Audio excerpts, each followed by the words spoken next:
ESPN Analyst slams Browns over handling of Shedeur Sanders. The Cleveland Browns entered the offseason with questions at quarterback, and their draft strategy only added to the uncertainty. They used a third-round pick on Oregon's Dillon Gabriel and a fifth-rounder on Colorado's star Shedeur Sanders, leaving many wondered if there would be a reset. Yet, as training camp unfolded, the competition became murky, and ESPN's NFL analyst Marcus Spears believes the Browns mishandled the process. On Tuesday's episode of Get Up, Spears criticized Cleveland for staging what he called a competition, when the outcome appeared predetermined for Joe Flacco to be named the starter. The 40-year-old who revived the Browns' offense once was officially named the starter this week. For Spears, that decision was never truly in doubt. "This should have never been a competition," Spears said. "The plan was always Flacco starts, and then you let the rookies figure out who's next. Instead, you burn valuable time." Spears' frustration stems from how Gabriel and Sanders were rotated through multiple units instead of developing chemistry with a consistent group. Both quarterbacks flashed potential in preseason action, with Sanders posted 138 yards and 2 touchdowns in his lone start, while Gabriel threw for 143 yards with a pick-six. But Spears argues they were placed in a losing situation from the start. "The one thing that bothers me is now, 2 weeks before the season, you're telling one of these rookies they're the backup," Spears said. "But neither has had the reps with top receivers like David Njoku.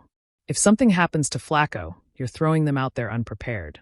While Cleveland's GM Andrew Berry and the rest of the front office may view its depth chart as a strength, Spears contends the strategy stunted the rookie's growth.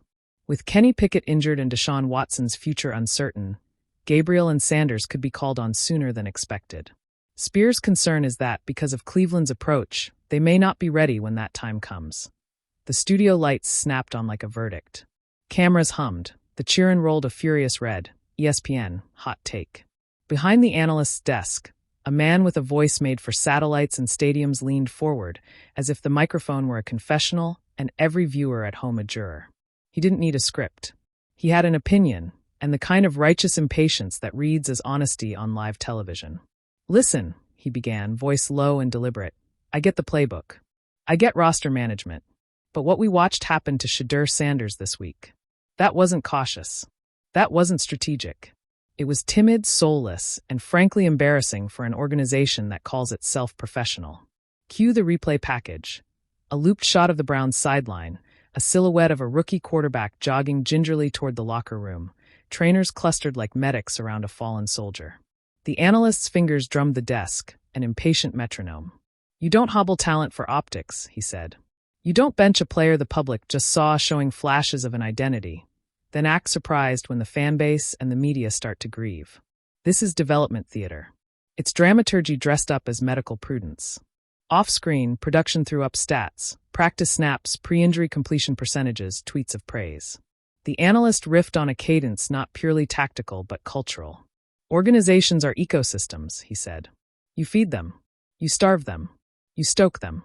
You smother them.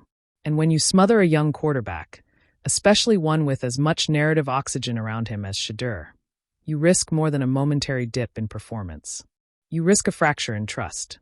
You risk a fan base that starts keeping score for months instead of weeks." He tapped a tablet and the screen flipped to locker room portraits. Teammates in mid-laugh, a coach caught speaking with a clipped hand. "People in the building see the treatment," he continued. "Locker rooms are like living rooms with cleats. Every small act of confidence or doubt ripples across the group. You send a message by sitting a rookie who could be part of your future. What message you send says a lot about how you value your investment." There was heat in his delivery now, the kind that made commentators at home nod and mutter. He wasn't only criticizing a decision, he was indicting a posture, the bureaucratic, risk-averse posture that buries potential under the happy pretense of caution. "I do not want to hear another line about, 'we're doing what's best for the player.' If that were true, you'd communicate differently. You'd build a plan the city can see. You'd tell your rookie, 'We're protecting you so you can explode in week 8, not hiding you so the narrative dies.' Transparency isn't just PR, it's solidarity." The segment cut to a studio caller, a former player, who nodded along and offered a softer take. "Sometimes you gotta hold back to avoid rupture." The analyst smiled, not unkindly. "Holding back should never feel like exile," he said. "Hold back with a map. Hold back with a timeline. Hold back like you believe in the next chapter. Otherwise, you're just postponing the inevitable and muddying the leadership. He clicked his pen, as if punctuating the critique. And let's be blunt about the optics. We live in an age where a highlight reel can start a movement. Coaches who fail to harness that momentum lose control of the narrative. You either channel excitement into development, or excitement channels itself into 1,000 different, often toxic, directions. On the sidelines of this televised sermon, social media had already done its work. Takes snapped like twigs, fan edits spun viral, commentators created symmetry out of chaos. The Analyst show was not the origin of the conversation. It was the amplifier, the place where simmering discontent coagulated into rhetorical steam. And yes, he added, lowering his voice for emphasis, I know injuries are complicated.